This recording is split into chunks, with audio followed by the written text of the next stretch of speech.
Estamos hoje com o Jean Coloca. Jean, que é ciclista de elite, foi muitos anos ciclista de elite, hoje em dia é treinador, ele tem uma consultoria que leva o nome dele, né? Jean Coloca Cycling, é isso? Isso, Jean Coloca Cycling Team. E obrigada por vir, Jean. Valeu pela sua presença. Já começa aí se apresentando, conta um pouquinho do seu início na modalidade, para o pessoal te conhecer aí, para quem ainda não te conhece. Bom, primeiramente eu agradeço a oportunidade de poder estar aqui nesse projeto de vocês, que é muito bacana, um estúdio muito bem montado. Estou me sentindo em casa aqui e parabéns, é muito, muito legal mesmo. Obrigado. Pretendo voltar mais vezes, tá? Legal. Então, pessoal, vamos aí, ó, ajudar a galera aqui que tá nota 10, viu? E, bom, falando um pouco, eu sou Jean Carlo Coloca, fui atleta profissional da elite no Brasil por 25 anos, né?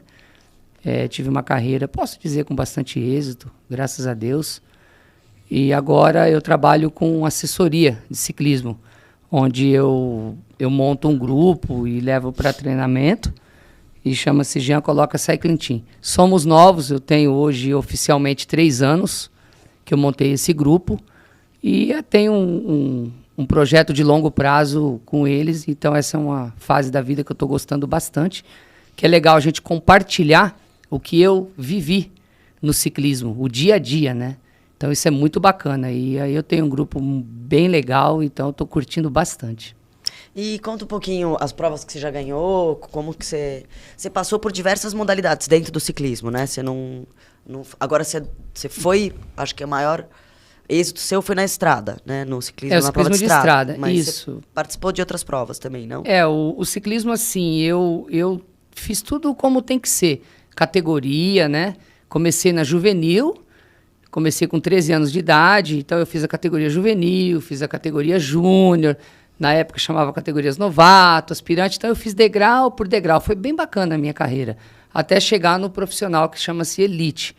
Então eu fiz tudo ciclismo de estrada, passo a passo, e aí quando eu cheguei na categoria elite foi onde a gente conseguia contrato com o clube, patrocínio, e viver do esporte, que é uma coisa muito difícil no Brasil. Todo mundo sabe, não só a parte do ciclismo, como até o projeto de vocês, sabe que é difícil a gente depender de patrocínio, seja privado, seja de órgão público, assim, a gente tem que realmente rebolar. E eu tive esse êxito de conseguir, durante mais de 20 anos, viver do esporte, que é o ciclismo de estrada. Então foi bem legal, fiz todas as categorias. E um dos principais títulos que eu obtive foi ser campeão do ranking nacional, né? Que durante uma temporada toda você tem que ser regular, como se fosse uma Fórmula 1. E quando eu comecei, eu falei, puxa, um dia eu ainda vou ser um campeão nacional. E eu consegui esse êxito de conseguir concretizar campeão do ranking brasileiro. E também fazer intercâmbio, conhecer mais de 12 países, né? Que eu tive essa oportunidade, graças ao ciclismo. Ô, Gê, deixa eu te perguntar, eu sou meio perdido nessa parte ainda das modalidades. Depois a gente pode falar de outras modalidades de ciclismo, mas dentro desse ciclismo de asfalto, né, que você falou agora? Ciclismo de estrada. Ciclismo de estrada, tá. Desculpa. Como é que funciona? Por exemplo, você falou, eu ganhei o estadual, o nacional. O nacional. Quantas provas são? Qual é a distância média das provas? Como que funciona? Eu não sei nada. Imagina legal, que a gente não sabe bacana. nada disso. Então, a modalidade de ciclismo, como tudo, existe vários tipos de prova, né?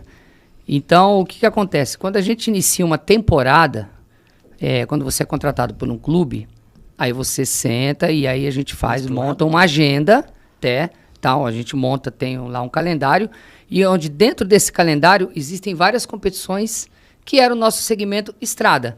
Existe velódromo, existe competições que a gente chama-se volta, que é parecido com o Tour de France, que são etapas, né? Então, existe um calendário cheio.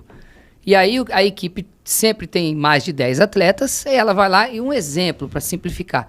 Ela fala assim, você, Jean, a sua especialidade é prova o quê? De um dia. Prova de um dia, o que é? A gente chama de clássica. É uma prova ao final de semana, aos domingos. Como se fosse uma Fórmula 1. No domingo tem uma prova. Aí, dependendo do domingo, vai ter uma prova lá de 100, 150 quilômetros, 180, ou às vezes 80, ou por tempo, 2 horas. Aí vai depender de quem está fazendo a prova. Se é uma prova regional, uma prova estadual ou uma prova nacional. tá?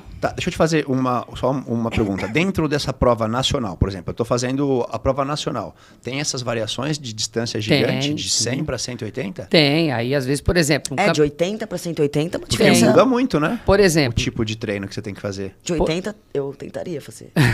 Muda, sim. Vou dar um exemplo. A gente vai correr uma prova...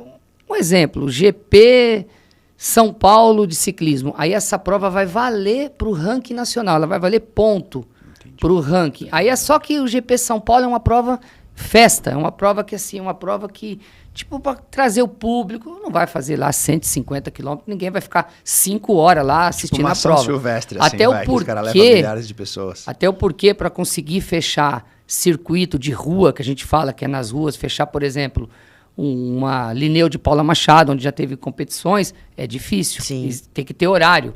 Então aí eles vão fazer assim, tem várias categorias, tem a categoria de base, categoria feminino. Então aí essa prova se torna o quê? Uma prova show. Então vai ser lá 1h30, 2 horas. Isso vai estar o quê de quilometragem? 80. Mas aí, por exemplo, vai ter um campeonato brasileiro de estrada que é um dia. Tem o ranking e tem o brasileiro de estrada. Aí tem que ser uma prova de 180 quilômetros. Aí eles vão pegar uma cidade X e vão fazer uma prova de estrada. Só que aí, diferentemente, já não vai ter um público, porque é uma prova de estrada. Exemplo, você sai daqui e vai até São Carlos pedalando. Aí realmente é algo mais contínuo. Aí já é uma Porque prova... quando é na cidade é voltas, né? Isso, já faz um circuito. Aí, às vezes, normalmente, quando é uma distância muito longa, aí se faz assim, numa estrada mesmo. Mas não é comum provas de um dia ser 180 quilômetros. Não é comum. É raro. Normalmente se torna entre 80 e 100 quilômetros nos final de semana. Agora, quando se tem... Antigamente, o ciclismo tinha muita prova. Tinha prova de televisão, chamava-se de volta, de torneio, volta do Rio de Janeiro. Aí eram etapas, parecido com o Tour de France, que muita gente conhece, Giro da Itália. Aí são todos os dias provas de estrada. Aí você, por exemplo, sai de uma cidade e vai até outra cidade. São Carlos, Ribeirão Preto. Ribeirão Preto, Piracicaba, tá? Isso um exemplo. Aí são provas de 150, 160 todos os dias, durante uma semana, tá? De domingo a domingo, isso era comum. Hoje não está tendo mais, infelizmente, mas vamos torcer para que volte. Porque é muito oneroso, é muito difícil manter Então, na verdade, em 2012, começou a decair isso, sabe? Perder patrocínio, não posso afirmar o motivo que foi deixando de acontecer. O ciclismo, infelizmente, ele deu uma mas caída. Mas por que você acha? Louco, você não pode afirmar, mas você deve ter alguma ideia. Não, eu não posso afirmar que é a federação que está indo atrás, não sei, não posso afirmar. O que é? Acabou o contrato de uma televisão, acabou o contrato de um patrocinador, então é uma coisa que eu era atleta, eu não sei o que acontecia lá. Eu peguei uma fase, tá, muito boa, 10, 15 anos, onde tinha prova de televisão, Rede Globo, nossa, foi demais. Hoje, infelizmente, não está acontecendo, mas eu tenho certeza que os órgãos responsáveis estão lutando para que volte.